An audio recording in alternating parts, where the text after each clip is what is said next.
Olá, queridos amigos da Novo Tempo, sejam todos bem-vindos ao programa Bíblia Fácil, o seu programa semanal de estudo da Bíblia. Estamos aqui nos estúdios da Novo Tempo com 10 convidados vindos de vários estados do Brasil para aprendermos um pouquinho mais a respeito do santuário. Vimos na semana passada que o santuário é o caminho de Deus, ou seja, de uma forma metafórica, Jesus viria caminhar pelo santuário. E estudamos semana passada que Jesus se encarnou na plenitude dos tempos, aos 30 anos foi batizado, uma alusão à pia com água, depois de 3 anos e meio foi crucificado e em algum momento ele entraria no compartimento santo. Por isso, o tema de hoje, o ministério de Cristo no lugar santo do santuário. E você é o nosso convidado para estudar a Bíblia. Mas antes de começarmos o estudo, temos um presente especial para você. Se você quiser conhecer mais sobre o santuário, nós preparamos um DVD com todos os temas que aqui estamos apresentando.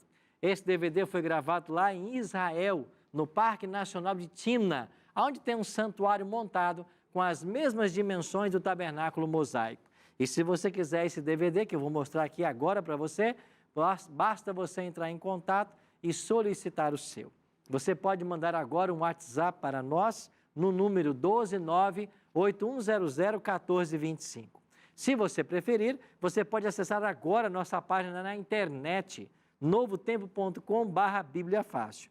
Por falar nessa página, você pode também se inscrever lá para estar aqui entre os convidados do Bíblia Fácil. A cada trimestre gravamos esse programa, a cada trimestre trazemos 10 convidados e você pode em breve estar aqui sentado com a gente. Faça a sua inscrição então, novotempo.com/Bíblia Fácil. Aproveita para curtir a nossa página nas redes sociais, facebook.com/Bíblia Fácil e youtube.com/Bíblia Fácil. Nesses 2 canais você tem acesso aos nossos vídeos e muitas outras informações.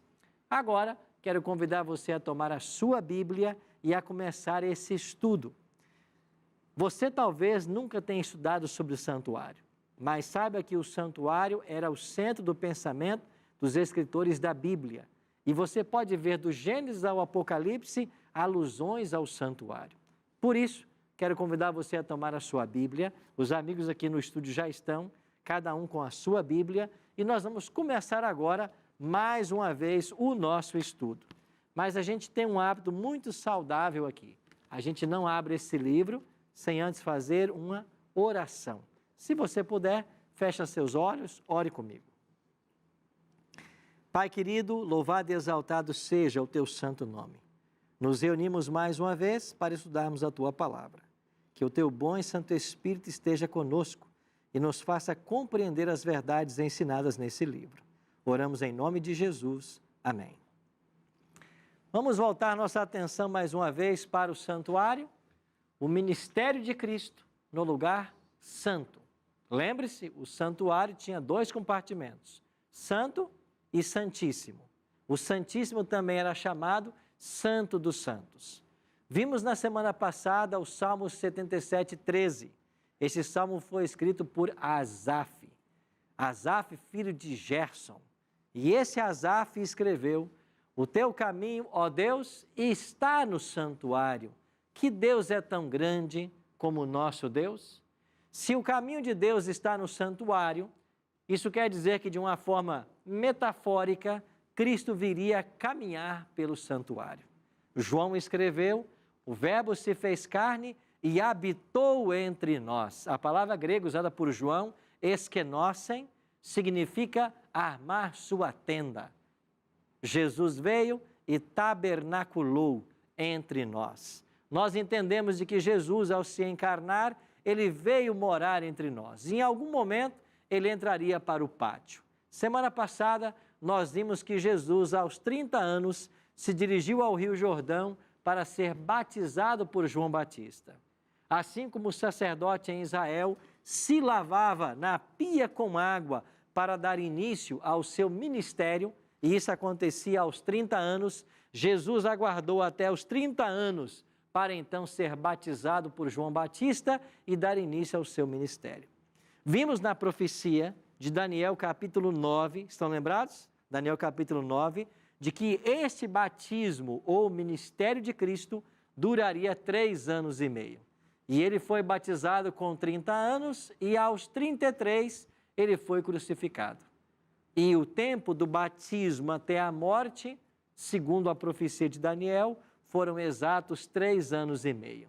Agora, assim como o sacerdote entrava no primeiro compartimento do santuário para ministrar diariamente em favor do povo, em algum momento Jesus viria cumprir essa tipologia do santuário. A pergunta que hoje nós temos que responder é: quando é que isso aconteceria? Eu não sei se você está lembrado, mas eu já falei para vocês sobre as correspondências estruturais e funcionais do santuário terrestre com o santuário celestial. Ou seja, a estrutura do santuário terrestre copiou a estrutura do santuário celestial. Nós vimos aqui alguns textos da palavra de Deus com vocês. Vou ler mais uma vez. Apocalipse 11, ou 1, 12, 13, diz assim: voltei-me para ver quem falava comigo, e voltando, vi 7 candeeiros de ouro, e no meio dos candeeiros, um semelhante a filho de homem, com vestes talares e cingido à altura do peito com uma cinta de ouro. João está escrevendo o Apocalipse perto do final do 1º século, perto do ano 100. E João diz assim: eu vi o santuário celestial e eu vi Cristo caminhando entre os candeeiros de ouro. Lembra que o candeeiro ficava no santo? Então, no final do 1º século, perto do ano 100, João viu Cristo no santuário celestial. Em qual compartimento? No santo, aonde estava o candeeiro. Isso quer dizer que por volta do final do 1º século, Jesus já estava lá. Olha o que diz Apocalipse 8, 3 e 4. Veio outro anjo e ficou de pé junto ao altar, com um incensário de ouro, e foi-lhe dado muito incenso para oferecê-lo, com as orações de todos os santos, sobre o altar de ouro que se acha diante do trono. E da mão do anjo subiu à presença de Deus a fumaça do incenso, com as orações dos santos. Lembra que o incenso representava as orações dos santos? É o que a Bíblia está ensinando. E tanto este candelabro com 7 lâmpadas, quanto o altar de incenso, eram móveis do 1º compartimento. Então João viu o santuário celestial em perfeito funcionamento. E assim como lá estava acontecendo, isto era uma prefiguração do que na terra havia acontecido. João também viu a Arca da Aliança. Olha Apocalipse 11, 19. Abriu-se então o santuário de Deus, que se acha no céu, e foi vista a Arca da Aliança no seu santuário. Então João viu o santuário, tanto o compartimento santo, quanto o santíssimo. Isso fala para mim e para você da correspondência estrutural. Aqui na terra tinha um tabernáculo, tinha um compartimento santo e tinha um santíssimo. Por quê? Porque no céu tem isso. Porque o da terra copiou do céu. Então esta é a correspondência estrutural. Hebreus 9:2 confirma isso. Com efeito, foi preparado o tabernáculo, cuja parte anterior, onde estava o candeeiro, a mesa e a exposição dos pães, se chama lugar santo. E o verso continua: por trás do segundo véu. Por que segundo véu? Porque este aqui era o primeiro. O primeiro véu dava acesso ao santo. O segundo véu dava acesso ao santíssimo. Então, por trás do segundo véu, se encontra o tabernáculo que se chama Santo dos Santos. Você viu aí os 2 compartimentos claramente na Bíblia? É porque no céu é assim. E quando falamos em correspondências funcionais, o que a gente quer dizer? Nós queremos dizer que assim como acontecia lá no passado com o sacerdote, um dia aconteceria com o sacerdócio de Jesus Cristo.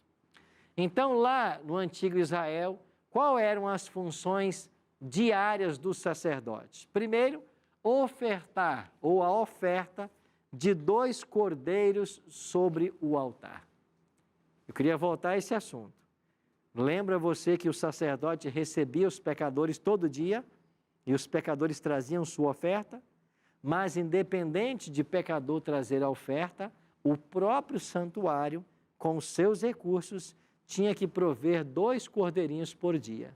Um morria às 9 da manhã, o outro morria às 3 da tarde. Esse era o sacrifício de 2 cordeiros no altar. Ele é chamado na Bíblia de sacrifício contínuo. Como a palavra já diz, ele não tinha interrupções. E eu disse para vocês um outro dia que até no dia da expiação, esses 2 cordeirinhos morriam. Por que morriam esses cordeiros providenciados pelo santuário? Lembram vocês? Para os judeus que estavam longe e não podiam vir aqui trazer oferta, e para os pobres que não tinham animais para oferecer. Então Deus pensou em todo mundo. Tem um israelita que é pobre, não pode levar um animal para oferecer. Então Deus pensou também nos pobres, que não tinham animais para oferecer. O santuário vai providenciar o cordeiro e vocês serão beneficiados por esse cordeiro. O que mais fazia o sacerdote? Manutenção das lâmpadas do candelabro. O candelabro que ficava no santo, com 7 lâmpadas, elas eram alimentadas por azeite, era a função do sacerdote não deixar que elas se apagassem. E constantemente ele cuidava da manutenção dessas lâmpadas. Oferta de incenso. Era ele quem entrava todo dia no santo para queimar incenso. É ele quem trocava os pães da proposição a cada sábado. E era o sacerdote quem recebia os pecadores no santuário para que eles confessassem seus pecados e para orientá-los no sacrifício das suas ofertas. Além de outras coisas, eu só estou mencionando aqui algumas das funções sacerdotais.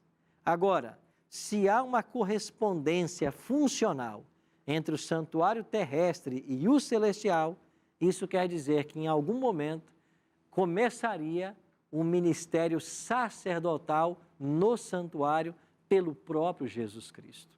Então, hoje nós vamos entender quando é que Jesus começa esse ministério sacerdotal. Nós aprendemos pelo ritual diário que lá em Israel havia expiação por meio do sangue derramado, intercessão através da fumaça do altar de incenso, vida física e espiritual através dos pães da proposição e luz por meio das 7 lâmpadas do candeeiro. Tudo isso era providenciado pelo serviço diário, ou seja, todos os dias, ininterruptamente, aconteciam no santuário. Agora, se o caminho de Jesus é o santuário, se ele veio para o pátio, foi batizado, foi crucificado, em algum momento Jesus entraria para dentro do santuário. Em algum momento, Jesus assumiria o ministério sacerdotal, porque tudo o que aconteceu aqui na terra apontava para o ministério de Cristo. Então nós temos que esperar que Jesus, em algum momento, começasse esse ministério sacerdotal. Então vamos hoje para a Bíblia e nós vamos entender quando é que isso acontece. Vamos começar com João 16, verso 7. Olha aí, João 16, 7. Mas eu vos digo a verdade, convém-vos que eu vá, porque se eu não for, o que vai acontecer? O Consolador não virá para vós outros. Se, porém, eu for, eu vou-lo enviarei. Está claro esse texto, não está? Jesus falou assim, se eu não for, o Consolador, que é o Espírito Santo, ele não virá. Mas se eu for, eu vou enviar para vocês. Então era vantagem para os discípulos que Jesus fosse. Como eu expliquei outro dia, ele fisicamente estava preso a um local, mas através do Espírito ele estaria com os seus discípulos em todos os locais, os capacitando para a missão que ele mesmo havia dado. Olha um outro verso. O próprio Cristo disse em João 7,39. O evangelista diz assim: isto ele disse com respeito ao Espírito que haviam de receber os que nele crescem, pois o Espírito até aquele momento não fora dado, porque Jesus não havia ainda sido glorificado. Então veja, o Espírito Santo só seria dado quando Cristo fosse glorificado. Esta glorificação de Cristo tem a ver com a sua entronização no santuário celestial. Você se lembra das cenas de Apocalipse 4 e Apocalipse 5? Quando vê-se ali o trono de Deus, os seres celestiais adorando a Deus, e de repente se vê na mão um livro que ninguém podia abrir, um livro fechado, com 7 selos, que ninguém podia abrir. Mas de repente, João começa a chorar, porque ninguém podia abrir, mas um ser celestial diz assim: João, não chores, pois o leão da tribo de Judá, o cordeiro, venceu para abrir o livro selado com 7 selos. O leão da tribo de Judá, ele venceu. E quando João se vira para olhar, ele vê um cordeirinho, como tendo sido morto. Quem é esse cordeiro no Apocalipse? É Jesus. Então Jesus morreu. Jesus passou pelo altar de holocausto. Jesus foi crucificado. E ele pode abrir o livro selado. Ele pode, lá no santuário, abrir o destino das nações. Ele pode. Então estava profetizado que após a morte e ressurreição, Jesus iniciaria o seu ministério no santuário celestial. Atos 2, 32 e 33. A este Jesus, Deus ressuscitou, do que todos nós somos testemunhas. Exaltado, pois, à destra de Deus, tendo recebido do Pai a promessa do Espírito Santo, derramou isto que vedes e ouvis. Aqui em Atos capítulo 2, o Espírito já tinha sido dado. Então, o que está dizendo o autor de Atos, que é Lucas? O que vocês estão vendo aqui, o Espírito Santo, é o cumprimento da promessa que ele fez, porque ele já foi exaltado à direita de Deus. Ailton? Lá em Apocalipse fala sobre uma chave, a chave da morte e a chave do inferno. Essa chave ele teria pego nesse período? Vamos olhar esse texto para entender melhor isso? Está em Apocalipse capítulo 1, né? Olha aí comigo. Apocalipse capítulo 1. Apocalipse 1, 18. E aquele que vive, estive morto, mas eis que estou vivo pelos séculos dos séculos, e tenho as chaves da morte e do inferno. A palavra inferno no Novo Testamento é a tradução de algumas palavras gregas. Você tem Tártaro, você tem Guiena, você tem Hades. São palavras gregas que simplesmente são traduzidas como inferno.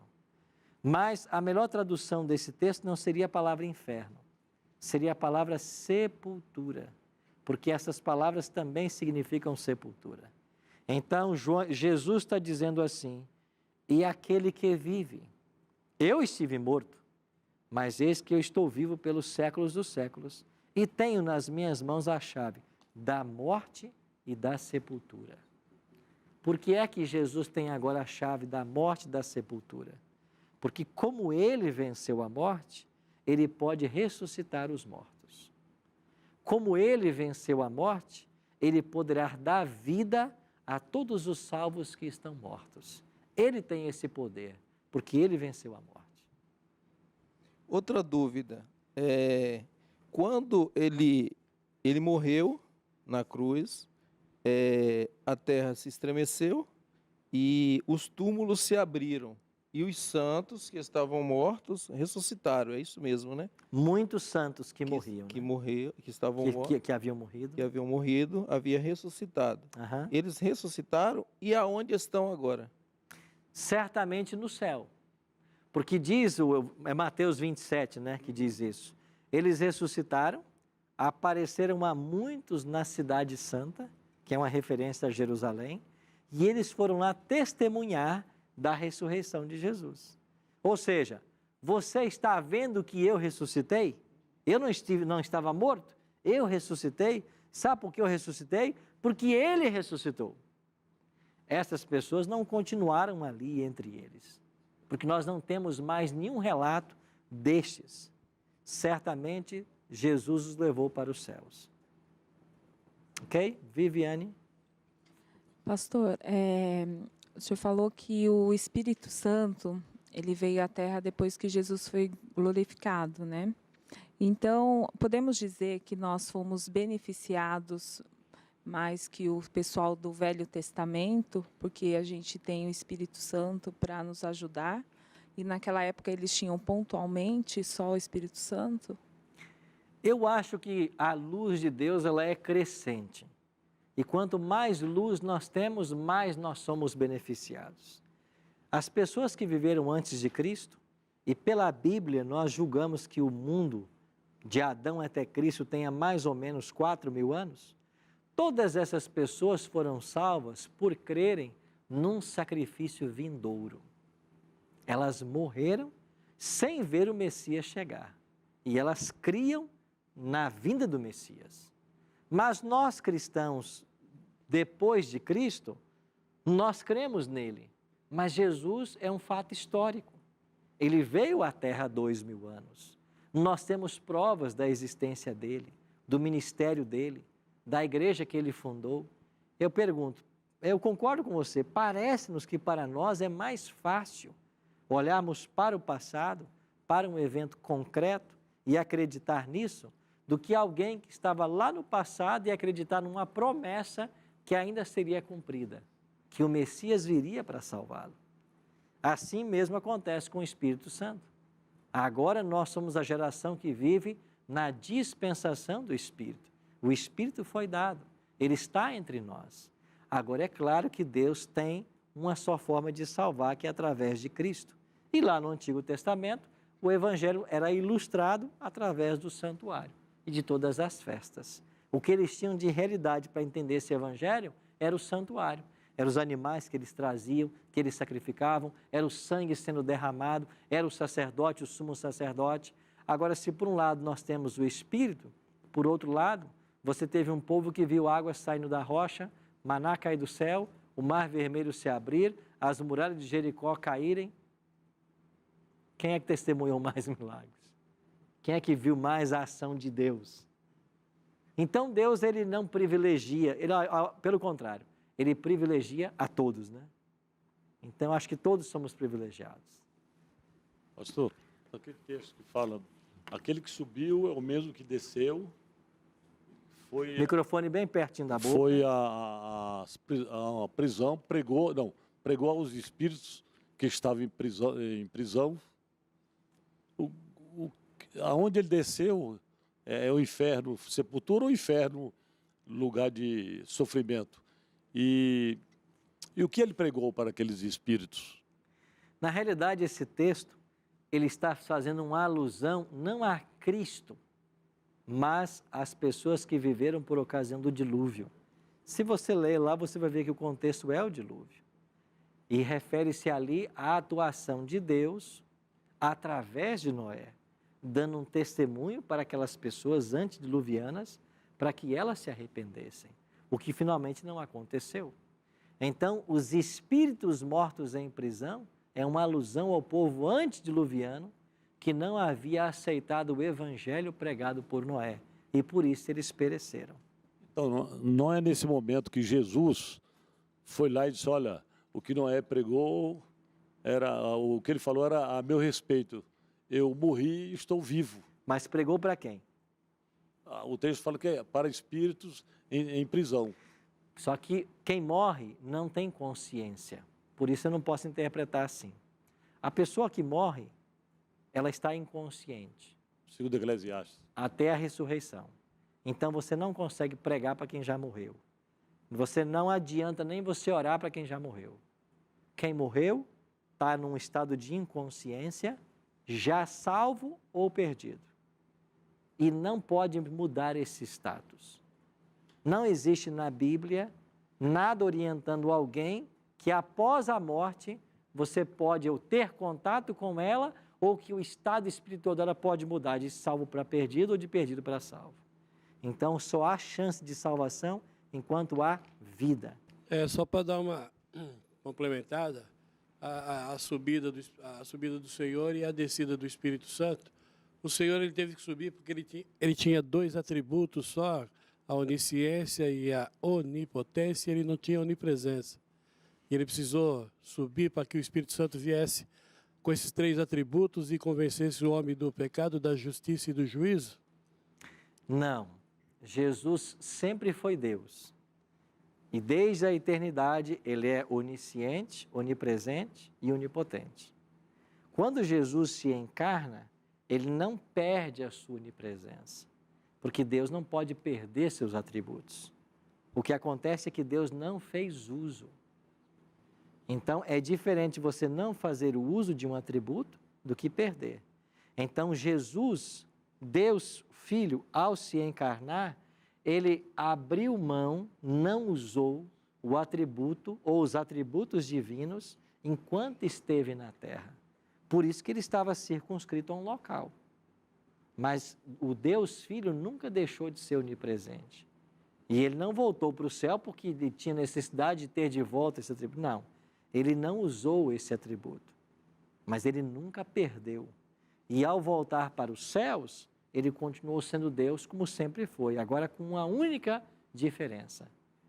O único Deus da divindade que tem a humanidade é o Deus Filho. Então, Deus Pai não é Deus homem, Deus homem. Deus Espírito não é Deus homem. Deus Filho é Deus homem. Então, natureza humana só o Filho tem. Ele agora partilha a natureza divina e a natureza humana. E nunca mais ele perderá a natureza humana, porque ele se encarnou. Esse é o preço da encarnação. Nós vamos para um breve intervalo, quando voltarmos temos aqui outras perguntas para continuarmos esse estudo. Não saia daí, voltamos em instantes. Acompanhe no próximo bloco. Eu sei que o batismo certo é por imersão e vou falar para você que está assistindo agora. Você sabe que o batismo certo é por imersão. Batismo na infância, por infusão, por aspersão, não tem valor bíblico. O único batismo bíblico é por imersão.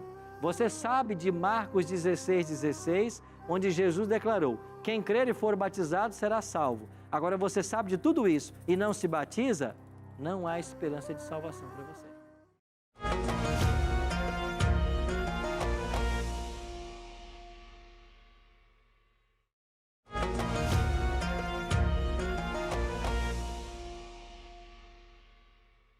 Estamos de volta com o segundo bloco do programa Bíblia Fácil, hoje aprendendo sobre o ministério de Cristo no Santo, que era o primeiro compartimento do santuário. Você pode pedir o nosso DVD, Santuário Caminho de Deus, vai aparecer a imagem para você aqui ao longo do programa e também as formas de contato. Peça, nós vamos enviar para a sua casa através dos correios, sem cobrar nenhum centavo por isso. E obrigado a você que é anjo da esperança e apoia o nosso ministério. Quando terminamos o primeiro bloco, Lariane tinha uma pergunta, pois não, amiga? Pastor, por isso que é dito que devemos estar preparados em todo o tempo, né? Porque eu quero até perguntar, porque a partir da hora que nós morremos, Deus volta para você, naquele momento, né? E muitas pessoas ficam adiando a salvação. Ah, Deus vai demorar para voltar, mas não entende que a partir da hora que você morreu, ali conforme você vai ser julgado. Exatamente. Veja, nós temos oportunidade de salvação enquanto há vida. Quando morremos, você morre salvo ou morre perdido, de acordo com as escolhas que você fez em vida. Até alguns dizem assim, para quem morreu, Jesus voltou. Não é que Jesus voltou, é porque quem morreu não conta mais tempo. Então vai funcionar assim, Suponhamos que eu morra, ou eu e você. A gente, quando morre, fecha o olho e você não vai ver tempo. Você vai fechar e já vai abri-lo na volta de Jesus. Não importa se passarem 1 ano, 10 ou 30, porque o morto não tem consciência de tempo. É igual quando você dorme. Você dorme lá 7, 8, 9 horas, você fecha o olho e abre e acordou e já se passaram 9 horas. Você não percebe isso, porque quem está dormindo não tem consciência de tempo. A Bíblia chama o sono da morte, né? Ou diz que os mortos estão dormindo. Então, quem morre, fecha o olho para um estado de inconsciência. E ele vai recobrar a consciência ou na volta de Jesus, se estiver salvo, ou 1000 anos depois, se estiver perdido. Mas salvação é enquanto há vida. E muitos não pensam nisso, né? Porque fica falando, vou me preparar para a volta de Jesus, mas não entende que você tem que estar preparado em todo o tempo, porque em qualquer momento pode acontecer É isso. por isso que Hebreus 4:4 diz assim: hoje, se ouvirdes a sua voz, não endureçais o vosso coração. É hoje, não é amanhã nem depois, não. Doutor José? Uma dúvida que acho que deve ter, muitos devem ter essa dúvida. É possível a salvação no último momento do leito de morte? É possível? Olha o ladrão na cruz. Ele foi bandido a vida inteira. Então, mesmo sem o batismo, sem nada. O ladrão não foi batizado. Então, veja, há uma exceção de salvação para quem não foi batizado. E qual é a exceção? Aquele que não teve a oportunidade. O ladrão, quando se entrega a Cristo, ele já estava na cruz. Não dava para descer e ser batizado. Uma pessoa, às vezes, que está nos seus últimos momentos de vida, ele se arrepende dos seus pecados, se entrega a Cristo, mas tem alguns segundos de vida e não dá para ser batizado. Então, se a pessoa não tem a oportunidade, ou talvez não tinha o conhecimento, ele pode ser salvo sem passar pelo batismo. Vamos dizer que a pessoa teve a oportunidade, mas deixou isso para o momento final. Mesmo assim é possível? Aí eu já diria que é perigoso. Se ele rejeitou as oportunidades que Deus foi dando, ele teve oportunidades e ele foi rejeitando. Nessa hora final, quando ele pensa em voltar, talvez seja mais por remorso, porque ele teve as chances e não aceitou. Agora, como está se vendo diante da morte, ele pensa em resolver tudo na última hora, mas para esse pode ser tarde demais. Parece que Constantino foi assim, né? Constantino, não foi? Constantino passou por um batismo, né, em Roma, foi batizado pelo Papa, né? Papa Silvestre, né? Lá no batistério octogonal em Roma, está até hoje lá o batistério, mas eles duvidam dessa conversão de Constantino. Parece ser mais uma jogada política, né? Mas isso não compete a nós julgar. É Deus quem sabe finalmente quem vai se salvar e quem vai se perder. Dizem que ele se converteu no momento do leito de morte dele, né? Pois é. Então, agora, salvação ou perdição, a gente não sabe julgar, né? Porque a gente só vê o exterior, né? Magnum? Pastor, então podemos, assim, perceber que o que realmente salva é arrependimento e conversão. Porque vimos aqui que alguns batismos que não são feitos da forma bíblica, mas se a pessoa tiver o conhecimento só daquela forma e realmente se converteu e se arrependeu, isso também é válido? Não que aquele batismo seja válido, porque, veja, em situação nenhuma a Bíblia vai validar o errado. O que acontece é que Deus leva em conta que a pessoa achava que o batismo certo era aquele. Vamos dar um exemplo. Nós mencionamos aqui em outra semana alguém que disse que foi batizado na infância. Foi até o Fernando, né? Então vamos dar um exemplo de que você foi batizado na infância por aspersão, mas ele sempre manteve uma experiência rica com Deus, ele passou por uma conversão genuína, vivia perto de Deus e sempre cria nesse batismo. Ele vai morrer sem o batismo por imersão, por exemplo. Deus vai levar em conta que ele não sabia do batismo verdadeiro, mas foi uma pessoa honesta e sincera naquilo que conhecia. Então ele pode ser salvo sem o batismo bíblico. Por isso que é dito que Deus julga o coração. Exatamente. Agora o contrário é verdade. Eu sei que o batismo certo é por imersão. E vou falar para você que está assistindo agora. Você sabe que o batismo certo é por imersão. Batismo na infância, por infusão, por aspersão, não tem valor bíblico. O único batismo bíblico é por imersão. Você sabe de Marcos 16:16, onde Jesus declarou: quem crer e for batizado será salvo. Agora, você sabe de tudo isso e não se batiza, não há esperança de salvação para você. E nem para nenhum de nós aqui. Eu sei o que é certo, mas eu não pratico. Então, não espere que há salvação. Porque senão Jesus não teria dito o que ele disse em Marcos 16:16. Quem crer e for batizado será salvo. Eu posso ser salvo sem crer? Não. Eu posso ser salvo sem ser batizado? Não. Esta é a regra. Agora, há exceção. Para quem? Para aquele que não conheceu. Ou para aquele que não teve a chance, como foi o ladrão na cruz, que já se converteu quando estava na cruz. Agora, se eu tenho conhecimento e se eu posso dar esse passo e não dou, eu estou dizendo não para uma verdade da palavra de Deus. Ficou claro para você? Você entendeu? Então, você tem que tomar a iniciativa. Você tem que tomar a decisão. Ah, eu vou esperar aqui que o meu marido se batize para batizar também. Salvação individual. Ah, eu vou esperar que a minha esposa se batize para que eu me batize também. Ah, eu vou esperar que minha mãe autorize. Ah, eu vou esperar que meu pai...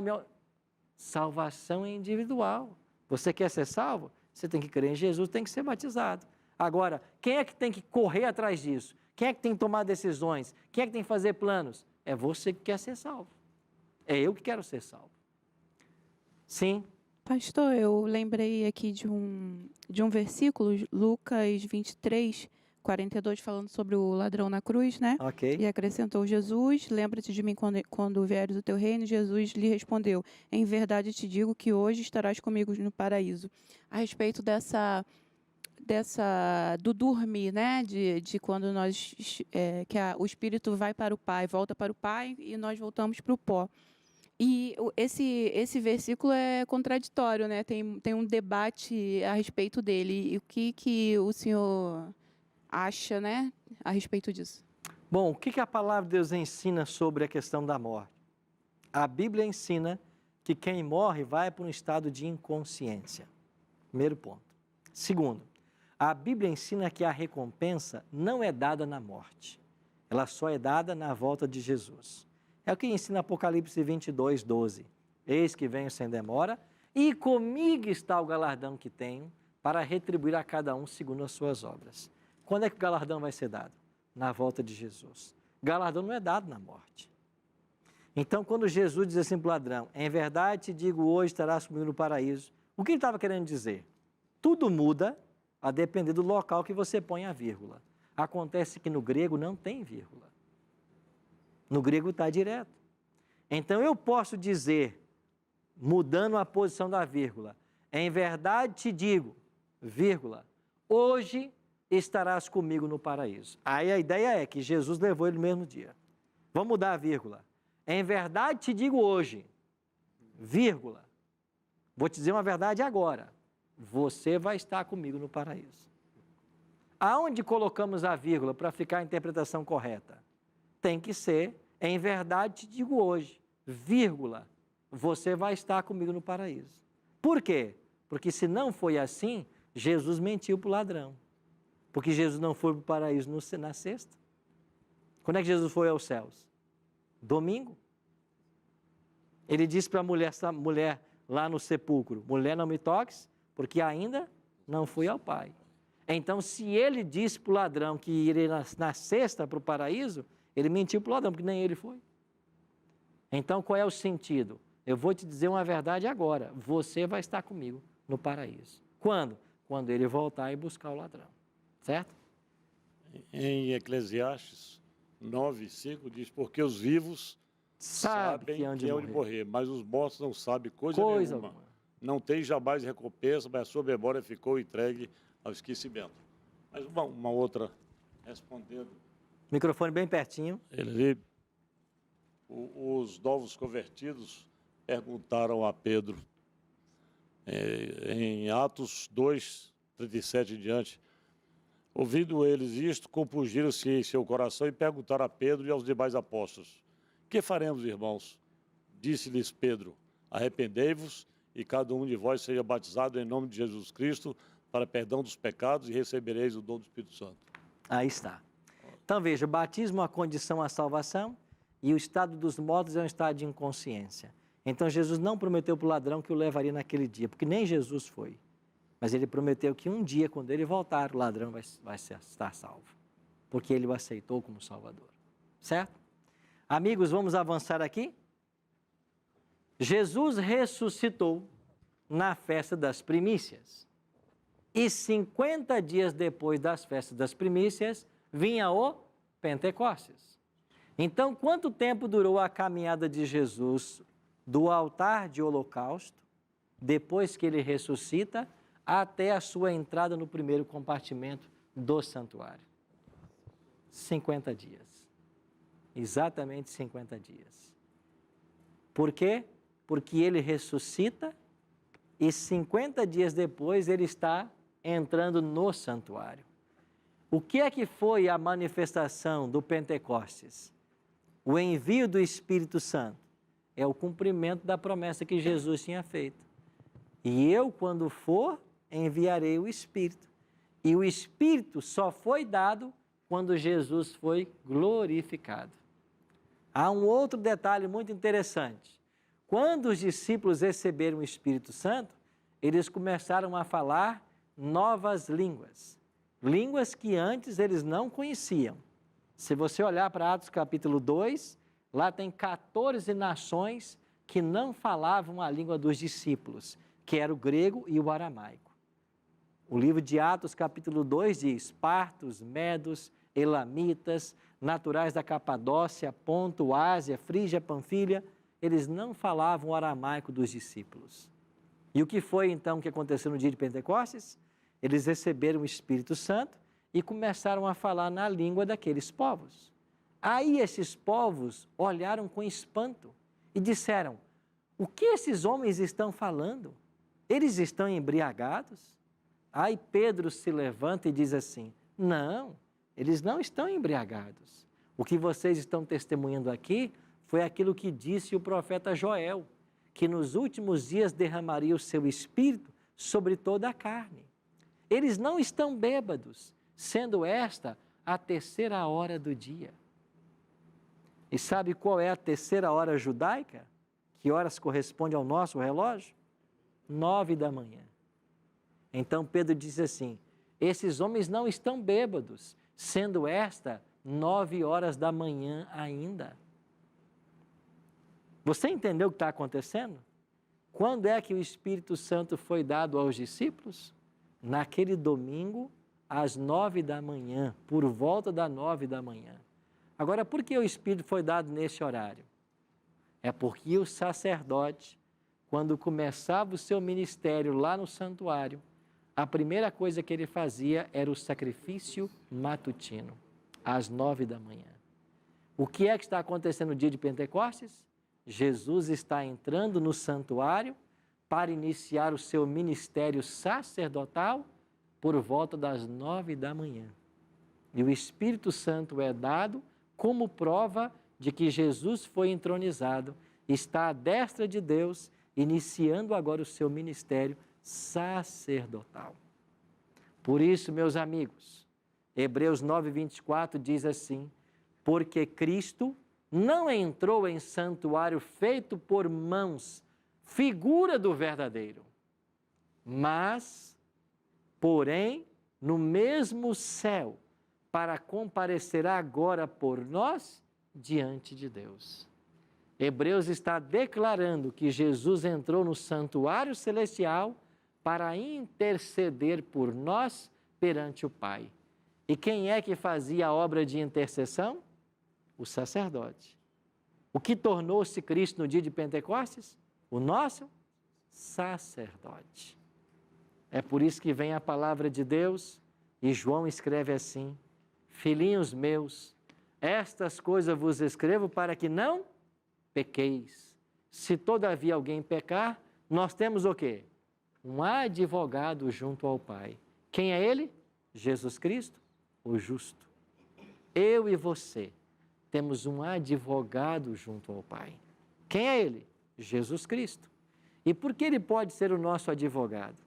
Porque Ele ascendeu aos céus. Porque Ele tornou-se agora o nosso intercessor. E assim como aqui no santuário, o pecador dependia do sacerdote para ter o seu pecado perdoado, assim como o sacerdote trabalhava e atuava para salvar o pecador, Cristo está agora, nesse exato momento, intercedendo por mim e por você no santuário celestial. O pecador queria se aproximar de Deus e não podia. Lá no Santíssimo estava a Arca da Aliança. Em cima da Arca, a Shekinah, a presença de Deus. O pecador não podia ir lá, senão ele seria fulminado. Mas ele vinha até aqui, até no pátio. E ele se apresentava ao sacerdote.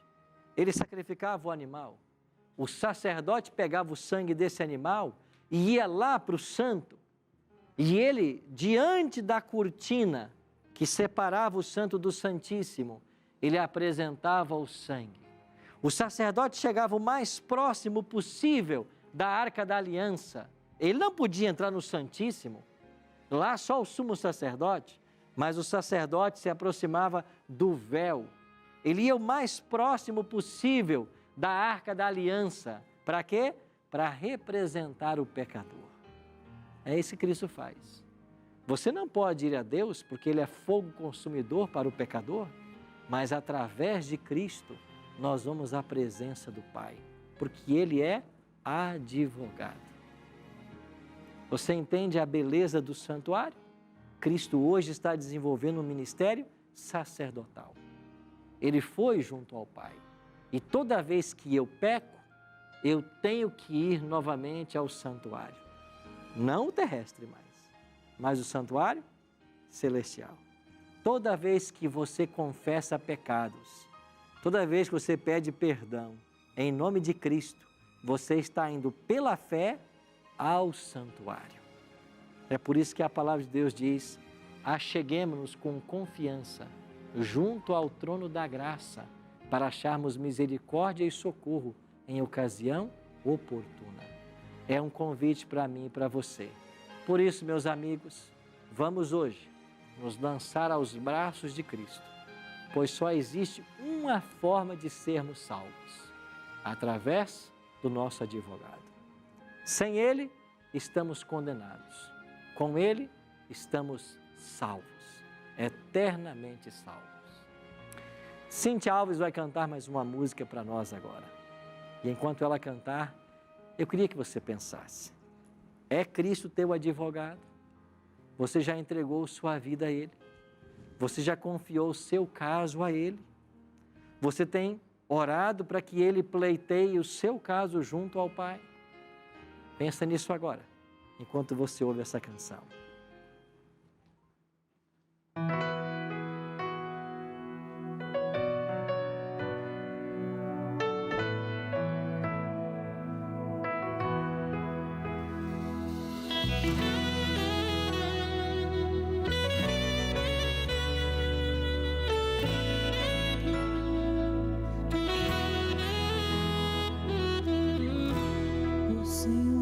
Trouxe aqui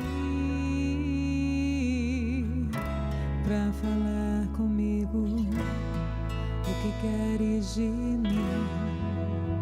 Estou aqui, estou aqui.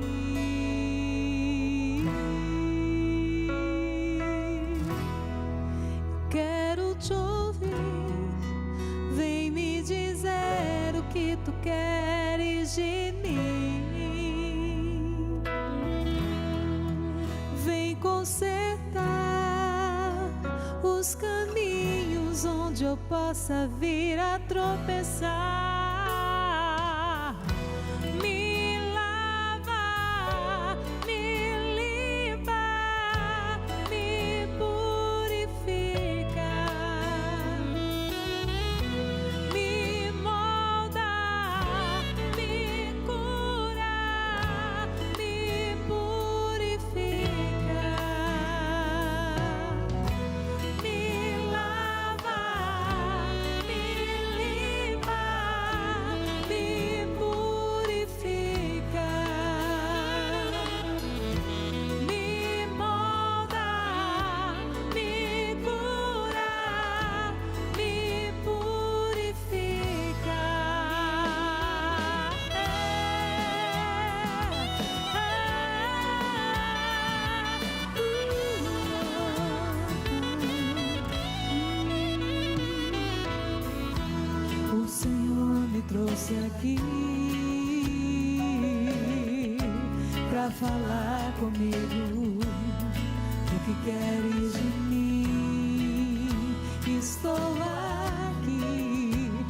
estou aqui.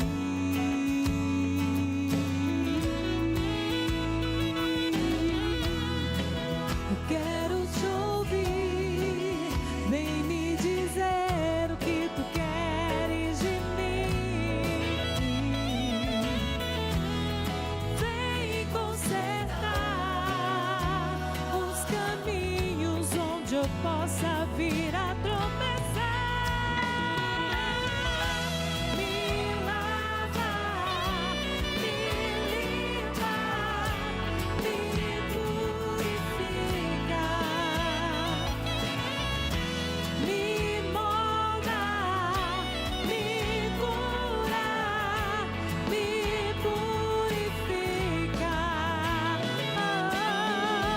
Me lava, me limpa, me purifica, Senhor. Me molda, me cura, me purifica. Peça ao Senhor, me lava. Me lava, me limpa, me purifica, me molda, me cura, me purifica. Me lava, me limpa, me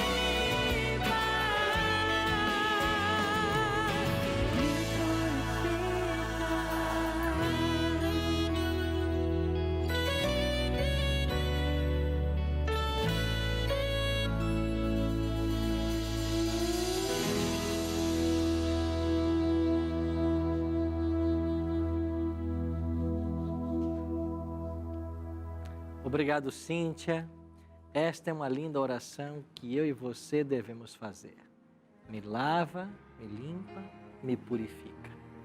O livro do Apocalipse, quando descreve os salvos que passarão por um grande tempo de prova e finalmente serão de pé na presença do Cordeiro, é dito sobre eles: eles lavaram e alvejaram suas vestes no sangue do Cordeiro. Sabe o que significa? Eles tomaram posse da justiça de Cristo. As suas vestes impuras e imundas foram lavadas no sangue do Cordeiro, no Cordeiro de Deus que morreu para tirar os pecados do mundo. E esse Cordeiro está hoje batendo a porta do nosso coração. Apocalipse 3:20 diz: eis que estou à porta e bato.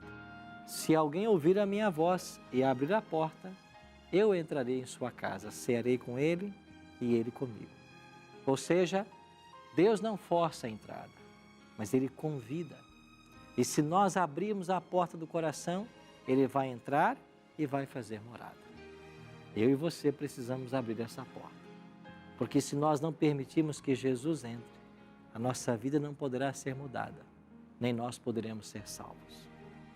Por isso, queria convidar você agora a abrir seu coração a Deus e a permitir que o Espírito Santo faça morada.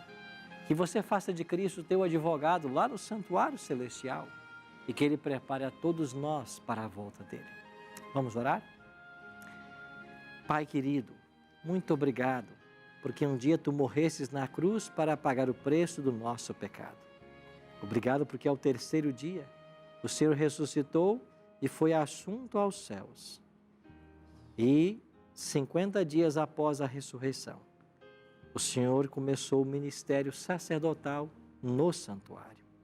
Ainda hoje, o Senhor também é advogado e pleiteia por todos nós. Nós queremos abrir o nosso coração e pedir que o Senhor nos represente no tribunal divino, que os nossos pecados sejam perdoados e que nós sejamos salvos na Tua gloriosa volta. É a nossa oração em nome e por amor de Jesus. Amém. Muito obrigado, amigo, pela sua companhia no programa de hoje. Vimos o ministério de Cristo no Santo, mas em algum momento Jesus deixaria o primeiro compartimento, o Santo, e iria para o segundo, o Santíssimo, na sua caminhada pelo santuário. Quando é que isso aconteceu? Quando é que Jesus deixou de ser sacerdote e tornou-se sumo sacerdote? Esse será o tema da nossa próxima semana. E eu espero você aqui, nesse mesmo horário, com esse grupo de amigos, para continuarmos aprendendo sobre o santuário. Até lá!